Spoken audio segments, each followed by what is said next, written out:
Just imagine, someone manages to read 3,000 books in 10 years. That's quite a feat, right? Our subject, the author of this article, did just that. They embarked on this impressive journey in 2014, aiming to read a minimum of 100 books that year. The number of books they devoured each year increased, especially after they included audiobooks in their reading list. They have not become any smarter, or as they say, well-read, but they've been transformed by the myriad of voices echoing in their thoughts. Their curiosity grew boundlessly, finding wonder in the most diverse range of topics. And then by connecting ideas from one book to another, a deep and frequent insight was developed. But the most intriguing part of all this, well, let's keep that for later. Trust me, you don't want to miss this. Hey there, Curiosity Explorers. Ready for another dive into the unknown? I'm your host, Cesar, and with me is the always insightful commentator, Sonia. We're eager to plunge into another sea of knowledge with you today. Hey everyone, I can't wait to start unraveling today's mystery with you all. Remember to subscribe to Curiosity Wonderland if you haven't already, and don't forget to share your thoughts in the comments below. Your insights make our journey even more enriching. Now, shall we begin our exploration?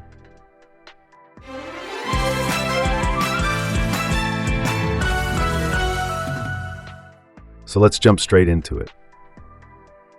Our subject here started their reading journey in 2014 with an ambitious goal of reading 100 books that year. That's quite a goal.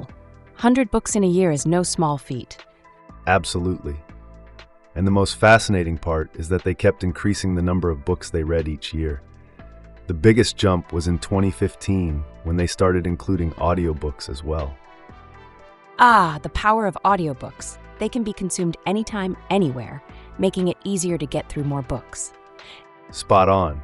And after 10 years and 3,000 books, they've come to realize that this commitment to reading has not made them any smarter or feel more well-read. That's surprising. So it's not about the quantity of books one reads.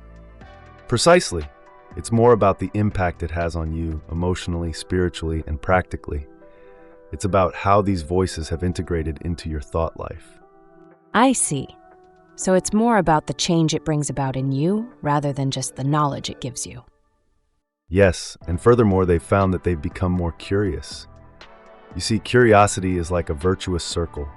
The more you learn, the more you want to know. So the journey of reading is more about sparking curiosity and fostering a love for learning than just accumulating knowledge. That's quite a revelation.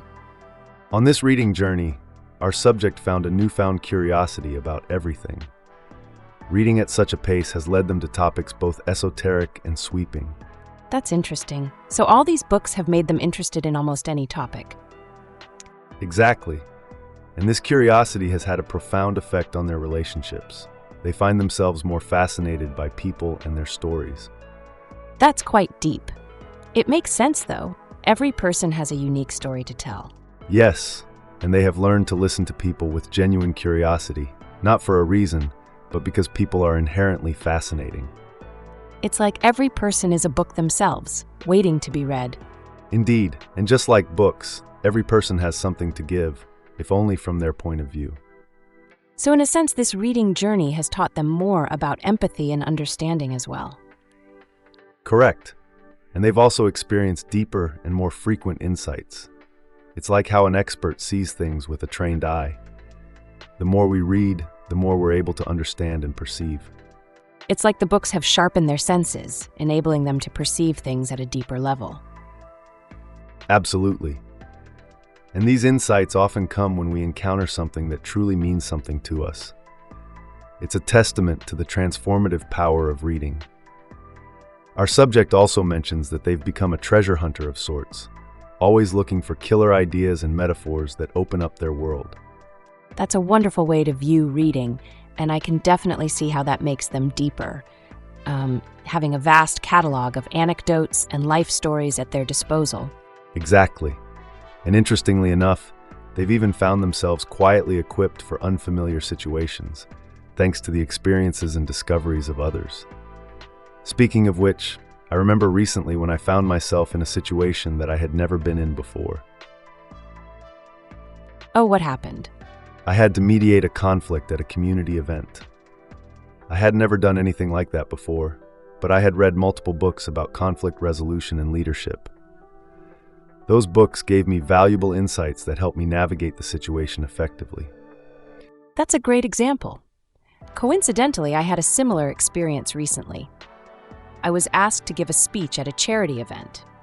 Now, I've never given a speech before, and the thought of it made me nervous. But I remembered a book I had read about public speaking, and it gave me the confidence to do it. That's incredible. These instances truly highlight how reading not only influences our thought process, but equips us for real-life situations. Absolutely. Reading equips us with valuable insights and knowledge that we can apply to our lives in unexpected ways. And our subject here also emphasizes the importance of reading multiple books on a subject for comprehensive understanding. It's about seeing patterns and themes, understanding common and contested knowledge. Yes, it's not just about reading a book, it's about understanding the subject from various points of view. It's about developing an appetite for long-form arguments, and not just being swayed by short bursts of information. Spot on. Even in a world where attention spans seem to be reducing, the importance of delving deep into a topic cannot be overstated. This disciplined approach to reading is indeed inspiring and enlightening. Our subject here makes an important point about how we're losing the appreciation for the long-form argument. Social media posts and sound bites might be compelling, but they're hardly ever the start of an informed point of view. That's so true. These days, we often form opinions based on snippets of information. We rarely take the time to understand the whole story. Exactly. And this loss is not just about the length of the argument, it's about the quality of ideas. Valid ideas require the medium of long-form argument to be properly validated. Yes, that's a valuable point. You can't judge a book by its cover, and you can't judge an idea by a single tweet or a headline. Well said. And our subject also emphasizes the importance of humility in this process. They're a Christian and hold conservative views about things like sexuality, gender, and marriage. But they're open to other ideas and have read dozens of books by authors with different perspectives. That is a great example of being open-minded. Reading books that challenge our beliefs can give us a broader perspective. Indeed, and they consider this approach as a form of showing respect and serious consideration for different points of view. Reading with an open heart and mind is a way of listening to people. It allows a debate based on respect and serious consideration of the other's point of view. It's a lot like what we do here on Curiosity Wonderland, isn't it? We engage with different ideas and perspectives, even if they contradict our own. That's a perfect analogy. Just as our subject reads books that challenge their beliefs, we invite guests with a variety of perspectives on our podcast. It's all about fostering understanding and respectful discourse, whether it's on the pages of a book or in the conversations we have here. Our subject here takes the idea of considering other perspectives a step further. They stress the importance of understanding and advocating for opposing arguments, especially within their family. They believe the real challenge to healthy thinking is not just articulating your argument well, but truly understanding the contrary view. That's a habit more people should adopt. It fosters understanding and helps avoid those heated arguments where everyone is just trying to prove they're right. Absolutely. And they state that this practice can actually strengthen your own position because it first weakens it. By genuinely considering a contrary theory, you can identify the weaknesses in your own stance and subsequently strengthen it. It's like iron sharpening iron. You can't truly refine your thoughts unless they're challenged. Exactly. They even go as far to say they have developed a preference for reading opinions that contradict their own. They believe it's important for both understanding the complexity of the issue and for empathizing with the people on the other side. That's quite the commitment to open-mindedness. Reading contrary theories can definitely help us avoid oversimplifying complex problems, something they amusingly refer to as monocausatoxophilia. Indeed. They believe that oversimplification often arises from intellectual laziness and convenience. Engaging with complexity requires more work, but it's necessary for a truly nuanced understanding. And that nuanced understanding can lead to more civil inner discourse. In this era of binary choices and divisive communication, that's more important than ever. I couldn't agree more. It's about fostering understanding, respect, and serious consideration for other viewpoints. It's about having a healthier, more informed debate, both with others and within ourselves. Our subject here shares a poignant story from actress Minka Kelly's memoir, which echoes our earlier discussion on inner turmoil and the impact of conflicting perspectives. That's quite a story. So Minka Kelly felt regret for confronting her mother on the therapist's advice? Yes, she did. Minka had always felt that, despite her mother's numerous failings, her mother loved her. The confrontation stripped her mother of her dignity and brought immense pain to Minka. Is this kind of inner conflict shaped by external expectations considered common today? According to our subject, yes. We often feel obligated to align our feelings with societal expectations, whether it is about family, coworkers, art, or spiritual leaders. So this kind of inner turmoil can extend beyond personal relationships to our appreciation of art or our feelings about leaders. Yes, it can. It's about feeling pressured to dislike something or someone because society tells us we should, even if our personal experiences or perspectives would lead us to a different conclusion. And how does reading and listening to diverse viewpoints factor into this? Our subject believes that reading and listening to many well-formed points of view can help to quiet this inner chaos. It offers a broader perspective and can free us from the pressure of societal expectations. So it's about quieting the noise in our minds and connecting more deeply with our own thoughts and feelings. That's right. It's about finding a sense of peace and understanding within ourselves, despite the societal pressures and expectations that may try to sway us.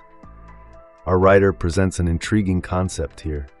They believe that through integrating and understanding a multitude of viewpoints, we can validate our own. They suggest that false dichotomies often contribute to our inner chaos. False dichotomies like seeing everything as simply black or white. Exactly. The writer points out that it's difficult for us to feel sane when everything in our minds is binary. They propose that the answer lies not just in a third option, but in a fourth, fifth, and so on. So it's about expanding our perspectives and not feeling trapped by limited options. That's right. They argue that by opening up our minds to multiple perspectives, we create more room for ourselves and others. It provides us with options and alternatives to feeling cornered. Furthermore, they discuss the impact of reading extensively on their own faith. Despite less than 20% of the 3,000 books they've read being Christian, they claim that this wide reading has actually strengthened their faith. How so? Well, according to them, reading widely has helped clear away some of the social and cultural baggage that often clings to faith. They reference a line from 1 Corinthians, suggesting that what remains of their faith after being tested by other ideas is precious because it has withstood the test. They also mention that despite reading and taking seriously hundreds of books that would deny Jesus as they see him, their belief in Jesus has remained steadfast. They attribute this not to stubbornness, but to the compelling evidence in favor of Jesus' claims, which they believe have stood up to these counter-arguments. As we near the end of our fascinating discussion, let's delve into the final part of our subject's writing. They extend their argument to suggest that those who dismiss Jesus might benefit from a contrary theory or a closer look. They reason that exploring outside our worldviews is not a threat to truth, but rather a balm. So they're encouraging skepticism and exploration of differing viewpoints. Yes, the writer emphasizes that we shouldn't fear true things. Instead, we should seek them out wherever they may be. This process, they argue, would likely confirm the truths we already believe in. Furthermore, they propose that this rigorous search for truth may result in having fewer convictions. However, the convictions that survive this process would be deeper and more profoundly held. It sounds like the goal is to refine our beliefs to ensure they're based on solid ground. Exactly. The writer concludes by encouraging readers to continue reading and exploring different viewpoints. They believe that the world will be better for it. So as we wrap up our discussion, The key takeaway appears to be the power of reading and exposing ourselves to a multitude of perspectives. This not only broadens our understanding, but also helps us refine and deepen our own convictions. It's truly a testament to the transformative power of reading. So there we have it, folks. Our mystery lies in the transformative power of reading. 3,000 books in 10 years. It's not about feeling smarter or well-read, but about changing, growing, and deepening our convictions through the integration of different voices. It's about quieting the inner chaos by entertaining a multitude of perspectives. Curiosity, wonder, sustained discourse, civil inner discourse, all of these can be cultivated by reading. Isn't that something to think about? Indeed, it truly is. We've journeyed through the mind of a voracious reader, understanding how reading can shape us, broaden our worldviews, and even strengthen our faith. We hope this episode has sparked your curiosity and motivated you to pick up a book, or better yet, 3,000. Thank you for joining us on this enlightening journey. If you enjoyed this episode, please blast that like button, leave us a comment, and share it with your friends. Let's spread the joy and power of reading far and wide. Couldn't have said it better myself. We are grateful for your company, listeners. Until the next episode, keep exploring, keep questioning, and most importantly, keep reading. Goodbye. Goodbye, everyone. Stay curious. The source for this enlightening discussion is an article titled The Reader's Mind: 6 Ways Reading 3,000 Books Over 10 Years Has Changed Me, written by Brian Sanders and published on the 26th of January, 2024 on beastunderground.medium.com. You can find the full URL in the video description if you wish to dive deeper into the topic. Now, I must sign off.